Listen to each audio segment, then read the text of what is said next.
충격적입니다. 지금 아시아 여러 도시에서 야생 원숭이 습격 사태가 잇따르고 있습니다. 대낮에 아이가 납치될 뻔한 CCTV 영상, 집 창문을 열고 침입하는 원숭이들, 도심을 점령한 수천 마리의 무리. 이것은 영화가 아닙니다. 일본, 태국, 중국에서 실제로 벌어진 일들입니다. 그런데 유독 이상한 점이 하나 있습니다. 일본도 당했고 중국도 피해를 받고 대만도 조심하라며 주의를 당부합니다. 그런데 이상하게도 이웃한 한 나라만 아무 일도 없었습니다. 어느 해외 커뮤니티에서는 이런 말까지 등장했습니다. 아니, 왜 또 한국만 멀쩡한 건데? 그래서 저희는 조사하기 시작했습니다. 왜 유독 대한민국만이 아시아의 동물 습격, 재난에서 예외가 되었는지 단순한 우연이 아닌 자연과 역사, 생태계와 생존의 비밀을 추적했습니다. 시청자분들의 귀한 1초, 구독과 좋아요, 알림 설정이 영상 제작에 큰 힘이 됩니다. 지금부터 시작합니다. 끝까지 시청 부탁드려요. 2022년 여름, 일본 혼슈 남서부 야마구치현 히카리시라는 작은 시골 마을에 이상한 긴장감이 감돌기 시작했습니다. 처음에는 사람들이 팔과 다리에 긁힌 채 병원에 오는 일이 늘어났습니다. 의료진은 단순한 야외 사고쯤으로 여겼지만 피해자의 증언은 달랐습니다. 누가 그랬냐고요? 원숭이요. 저기 산에서 내려온 놈들이요. 단순한 오인일 거라 생각했던 마을은 일주일 만에 공포에 빠졌습니다. 야생 원숭이 무리가 주택가로 내려와 조직적으로 사람을 공격하고 있었던 것입니다. 그들은 수마리씩 몰려다니며 문을 열고 들어가거나 창문을 비집고 침입했습니다. 심지어 방충망을 찢고 들어가 잠자던 아이를 깨우기도 했습니다. 더 충격적인 건 공격 대상이 무작위가 아니라는 점이었습니다. 여성과 아이들만을 집중적으로 노렸습니다. 사람을 도구처럼 쓰고 공포를 이용해 영역을 장악하는 듯한 행동에 마을 주민들은 말 그대로 경악했습니다. 당시 마을 주민은 이렇게 말했습니다. 우산을 들고 다녔는데 가까이 오면 이미 늦었어요. 원숭이가 지붕에서 뛰어내리더니 바로 내 아이를 낚아채려 했어요. 심지어 한 집에선 문을 제대로 잠그지 않아 거실에 있던 유아가 머리채를 잡혔다는 증언까지 나왔습니다. 지자체는 긴급히 마취총 부대를 동원해 포획에 나섰습니다. 한 달 동안 포획된 원숭이는 60마리 이상. 그러나 일부는 사람을 공격한 위험 개체로 분류되어 안락사 조치가 내려졌습니다. 이 사건은 일본 전국 뉴스로 보도되었고, 일본 외무성은 외국 대사관에도 야생 원숭이 위험 주의를 공문으로 전달했습니다. 일본 SNS에서는 이게 지금 일본에서 벌어질 일인가? 원숭이에게 마을을 뺏겼다는 탄식이 터져나왔습니다. 해외 언론도 주목했습니다. CNN, 로이터, 홍콩, 사우스차이나, 모닝포스트까지 이 사건을 현대 일본 도심에서 벌어진 야생의 침공이라 보도하며 충격을 전했습니다. 문제는 이 사건이 단발성 해프닝이 아니었다는 것입니다. 비슷한 시기 태국과 중국, 대만 등 동아시아 전역에서 야생동물의 민가 침입 사례가 잇따라 발생합니다. 전문가들은 이렇게 말합니다. 서식지가 줄어든 야생동물들이 인간의 삶을 침범하는 것은 세계적 현상이다. 하지만 그들조차 고개를 갸웃했던 사실이 하나 있습니다. 왜 한국만 조용하지? 원숭이 습격은 일본만의 일이 아니었습니다. 비슷한 시기 동남아시아와 중국, 그리고 대만에서도 야생동물과의 갈등은 전방위로 확산되고 있었습니다. 태국 로브리, 원숭이 도시로 불리며 관광 명소였던 이곳은 팬데믹 이후 순식간에 전쟁터가 되었습니다. 수천 마리의 원숭이가 거리로 뛰쳐나오고 교차로에서 패싸움을 벌이며 도심을 마비시키는 일이 벌어졌습니다. 관광객의 손에서 먹이를 받아먹으며 공생하던 원숭이들은 인간의 손길이 사라지자 공격자로 돌변했습니다. 시장 상인들은 말합니다. 가게 앞 간판에 대놓고 앉아서 과자를 훔쳐가요. 심지어 냉장고까지 열어요. 태국 정부는 결국 군 병력까지 투입하며 대규모 중성화 수술을 시작했고, 로브리 시민들은 우리는 포위당했다는 표현까지 썼습니다. 중국 충칭에서는 더욱 충격적인 사건이 발생했습니다. 공개된 CCTV 영상에는 놀고 있던 여자아이가 혼자 나타난 원숭이에게 등 뒤에서 습격당하는 장면이 고스란히 담겼습니다. 원숭이는 아이를 잡아 끌며 도망치려 했고, 그 모습을 본 주민이 맨몸으로 달려들어 겨우 아이를 구해냈습니다. 중국 언론은 이 사건을 원숭이 납치 미수로 보도했고, 시민들은 이제는 인간도 먹잇감인가라며 분노했습니다. 대만 북부 산악도시 이란현 역시 안전지대는 아니었습니다. 고라니, 들쥐, 원숭이 등 야생동물들이 도심과 주택가까지 진입하는 일이 반복되며 대만 환경부는 야생동물 피해 신고 핫라인을 운영하기 시작했습니다. 최근에는 신베이시 도심 아파트 단지에 멧돼지가 출몰해 주민이 엘리베이터 안에서 대피하는 장면이 보도되기도 했습니다. 이처럼 동아시아 전역이 야생동물과의 전면전 양상을 띠는 가운데 단 하나의 나라만 단 한 건의 습격도, 한 장의 영상도, 한 줄의 보도도 없이 조용했습니다. 대한민국 국내 주요 포털 커뮤니티 SNS에서 야생 원숭이 습격 관련 키워드를 검색해도 나오는 건 해외 사건 기사들 뿐이었습니다. 환경부 민원 공개 데이터, 각 지자체 동물 포획 시스템에도 원숭이 항목은 사실상 존재 자체가 없습니다. 해외 커뮤니티에서는 이런 반응이 터져 나왔습니다. 일본이랑 그렇게 가까운데 왜 한국만 멀쩡하냐? 원숭이도 한국은 피하나? 동아시아가 난리인데 한국은 어떻게 저럴 수 있지? 처음에는 우연이라 여겼던 이 조용함은 이제 하나의 미스터리가 되어 전 세계의 이목을 끌기 시작했습니다. 그렇다면 정말 한국엔 원숭이가 단 한 마리도 존재하지 않는 것일까? 놀랍게도 과학자들은 과거엔 분명히 있었다고 말합니다. 1973년 충청북도 제천의 한석해암 동굴. 고고학 발굴조사 도중 이상한 뼈조각 하나가 발견됩니다.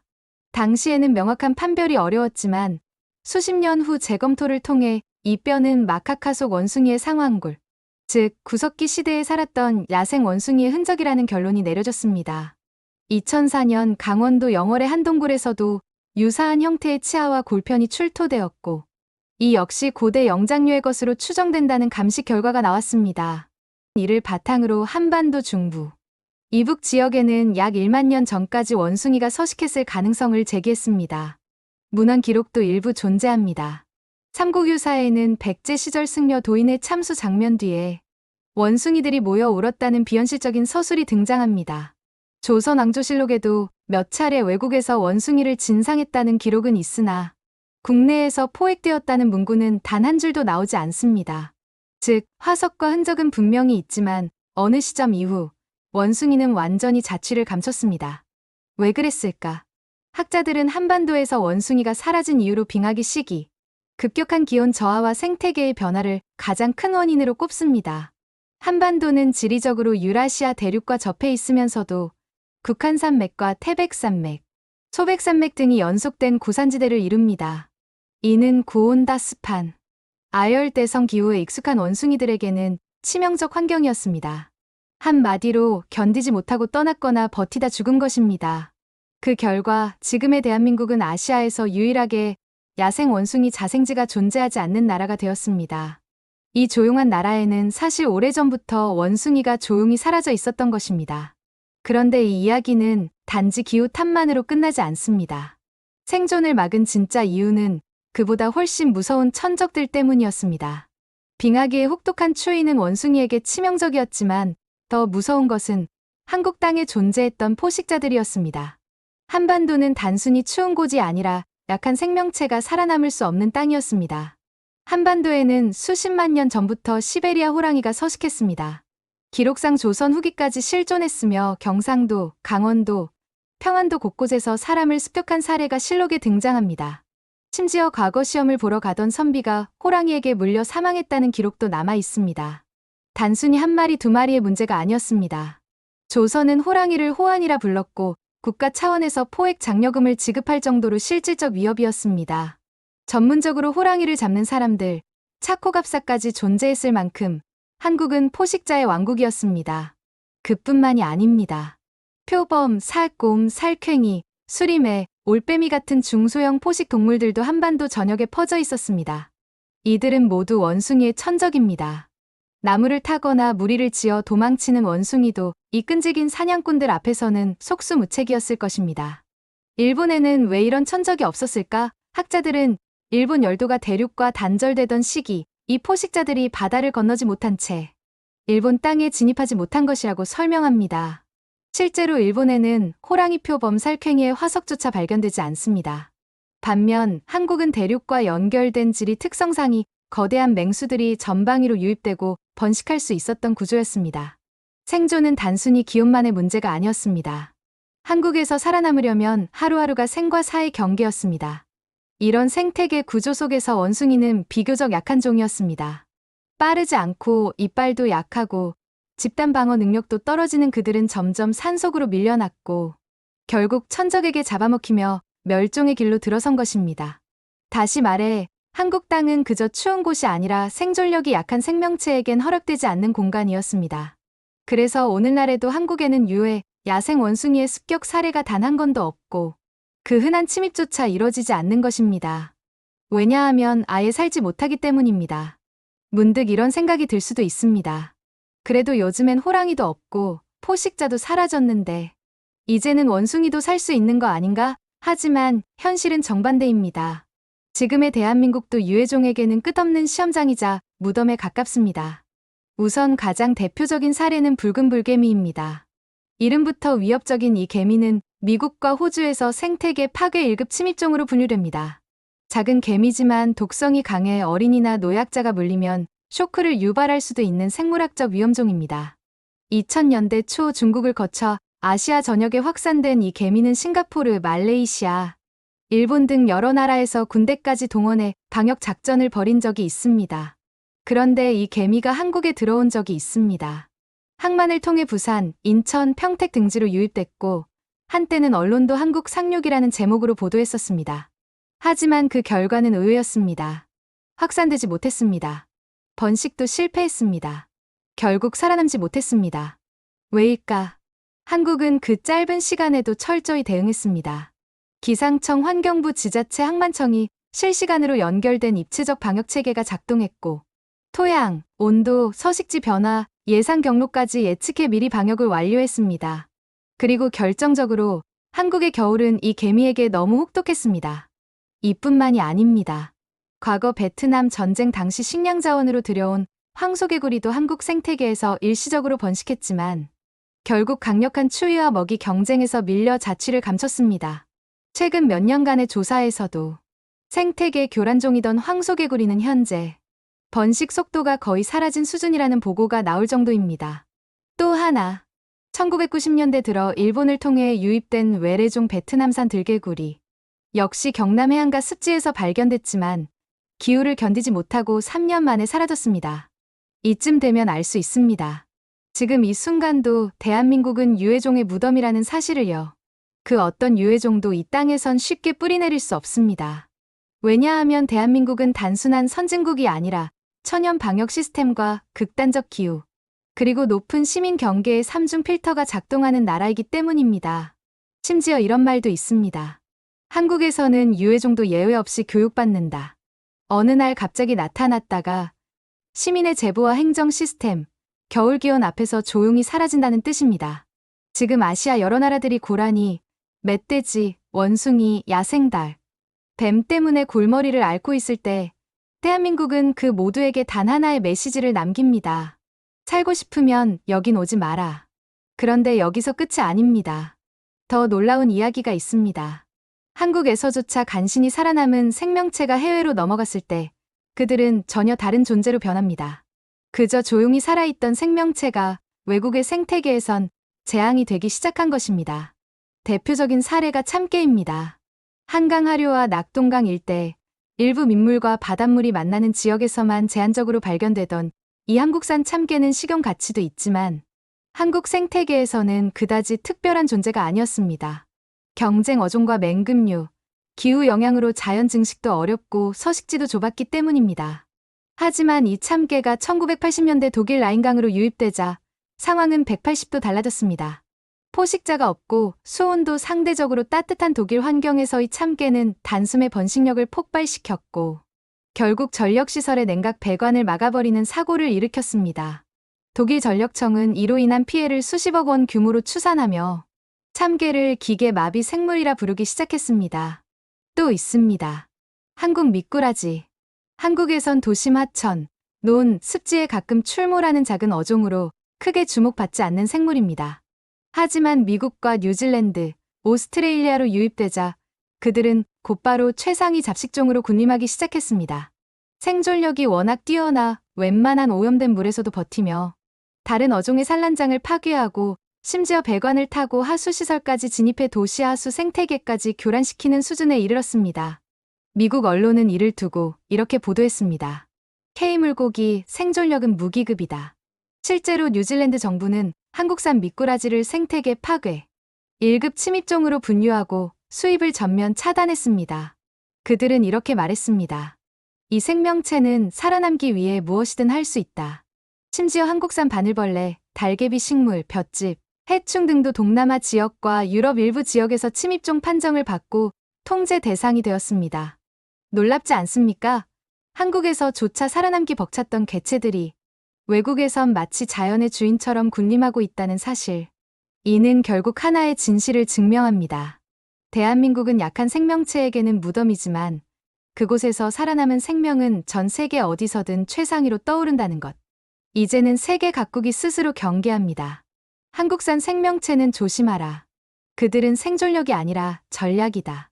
대한민국은 유해종의 무덤이자 생존종의 무기고다. 한국은 더 이상 단지 조용한 나라가 아닙니다.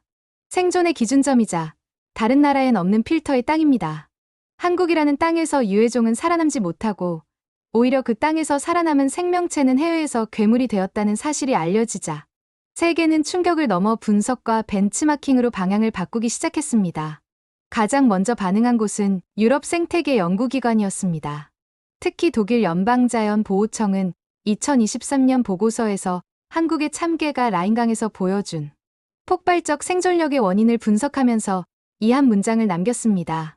한국 고유 생명체의 공통점은 생존이 목적이 아닌 전략이었다. 미국 내셔널 지오그래픽은 별도의 특집 다큐멘터리를 통해 한국의 도시, 하천과 산지 생태계를 분석하며 이렇게 언급했습니다. 도심과 자연이 이토록 가깝지만 동시에 위협이 통제된 도시는 거의 없다. 한국의 생태계는 자연 방역 시스템이자 인간이 개입하지 않아도 정리되는 유기적 구조다. 그들이 말하는 유기적 구조는 단순한 자연현상이 아니었습니다. 지형과 기후, 산맥과 수계 그리고 그 위에 작동하는 정부의 통합 방역 시스템과 시민들의 빠른 제보와 신고, 문화 이 모든 것이 하나의 거대한 필터처럼 작동하고 있었던 것입니다. 한국은 단순히 포식자만 있었던 땅이 아니었습니다. 지금도 포식자의 자리를 인간과 시스템이 대체한 생태계의 진화형 모델이었습니다. 예를 들어 지자체마다 설치된 야생동물 신고 센터, 포획 이후 서식지 재배치 정책, 농가와의 연계된 출몰, 경보 시스템 이런 것들이 1차 방어막이라면 그 위에 있는 빠른 행정 집행과 반복, 훈련된 대응 매뉴얼은 2차 방어막이었습니다. 여기에 한국 시민들이 가진 특유의 경계심과 정리 문화가 결정타가 됩니다. 길가에 음식물 쓰레기를 방치하지 않고 조금 이상한 짐승이 보이면 바로 신고하고 무심히 넘기지 않는 생활 속 인식 수준이 야생동물의 침입 가능성을 원천 차단하고 있었습니다. 이러한 시스템은 일본과 중국, 동남아 국가들과는 근본적으로 달랐습니다. 일본은 대개 침입 이후 대응에 의존하고 동남아는 자연과의 공존을 문화적으로 중시해 통제가 어렵고 중국은 지역마다 대응 수준이 극단적으로 다릅니다. 그에 비해 한국은 전국 단위의 생태, 네트워크와 예측형 행정이 작동하고 있었고 이것이 유해종이 정착하지 못하는 결정적 이유가 되었습니다. 이런 점들이 알려지자 세계 곳곳의 도시 정책 컨퍼런스, 생태계 보존 워크숍에서 한국형 에코시스템이라는 키워드가 처음 등장하기 시작했습니다. 이는 단순히 한국처럼 잘하자는 수준이 아니라 자연과 인간이 만들어낸 방어형 생태계를 기술적으로 수입하자는 움직임이었습니다. 2024년 스위스 제네바에서 열린 유럽 도시생태 국제회의에서는 한국 환경부가 발표자로 초청되어 서울형 야생동물 대응 시스템을 소개했습니다. 그날 가장 많은 질문이 쏟아진 발표였습니다. 그중 한 질문은 인상적이었습니다. 한국은 어떻게 그렇게 많은 변수 속에서도 침입을 막았습니까? 그리고 발표자는 이렇게 대답했습니다. 우린 그냥 매일 그걸 당연하게 살아왔을 뿐입니다. 누군가는 말했습니다. 동물들이 한국을 피하는 게 아니라 그 땅이 그들을 거부한 거다. 그리고 또 누군가는 덧붙였습니다. 그 땅에서 살아남는 것조차 기적이었고 그 생명은 어디서든 강자가 된다. 그 말은 맞았습니다. 기후는 혹독했고 지형은 거칠었으며 천적은 맹렬했고 지금은 인간이 시스템과 법, 의식으로 그 맹수를 대신하고 있었습니다. 한국은 약한 생명체에게 쉬운 땅이 아니었습니다. 생존을 허락하지 않는 자연, 그리고 그 안에서 살아남는 자만이 강자였던 곳. 그곳이 바로 이 한반도입니다. 하지만 한국은 생명체에게 시험지였을 뿐만 아니라 사람들에게도 마찬가지였습니다. 한국인은 수없이 무너져도 다시 일어났고 기후와 전쟁 분단, 가난, 질병과 같은 수많은 외부 위협을 견디며 버티는 법, 정리하는 법, 그리고 살아남는 법을 체득했습니다. 아무도 신경 쓰지 않는 동네 골목에 음식물이 방치되면 야생동물이 내려온다는 걸 알아서 스스로 치워버리는 아주머니. 버스 정류장 앞에 고라니가 지나가자 곧바로 시청에 제보해 야생 출몰 경고판이 설치된 작은 읍내. 정확히 누가 했는지도 모르지만 누군가가 반드시 행동하는 구조. 그게 지금의 한국 생태계가 작동하는 방식이었습니다. 우리는 더 이상 호랑이를 맨손으로 때려잡는 시대에 살고 있진 않지만 그 호랑이조차 감히 건드리지 못한 생태계의 뿌리 위에 서 있고 살고 있고 지켜내고 있습니다. 이제는 세계가 그 사실을 알아보기 시작했습니다. 왜 한국만 유해종 피해가 없나? 라는 단순한 질문에서 시작된 이 이야기 속에는 대한민국이라는 땅이 가진 엄청난 생존 공식이 숨겨져 있었습니다. 지금도 세계 곳곳에선 야생 원숭이가 아이를 납치하고 들개 떼가 도심을 휘젓고 침입종이 생태계를 무너뜨리는 일이 벌어지고 있지만 한국은 그 정중앙에서 여전히 조용합니다. 아무 일도 없다는 건 그만큼 많은 시스템과 이면의 노력 그리고 살아가는 사람들의 생존, 본능이 작동하고 있다는 증거입니다. 그 조용한 질서 속에서 살아남은 개체들은 해외로 가서 놀라운 생존력을 보여주고 그 땅에서 태어난 사람들은 어디서든 빠르게 적응하며 조직하며 견디며 이겨냅니다. 그건 어쩌면 이 땅이 한 번도 쉽게 살아낼 수 있는 땅이 아니었기 때문입니다. 왜 또 한국만 멀쩡한 건데? 이 질문은 단순한 농담이 아닙니다. 그건 지금까지 이 나라가 이 사람들과 이 생태계가 어떻게 살아왔는지를 보여주는 가장 단순하지만 정확한 표현일지도 모릅니다.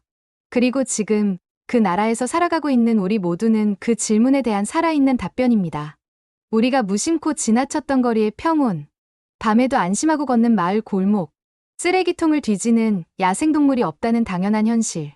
그 모든 것은 우연도 기적도 아닌 결과입니다.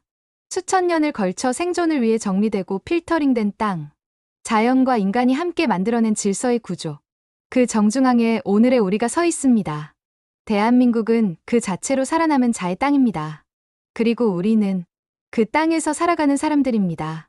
감동 한 송이는 매일 아침 당신의 하루에 따뜻한 이야기를 더합니다.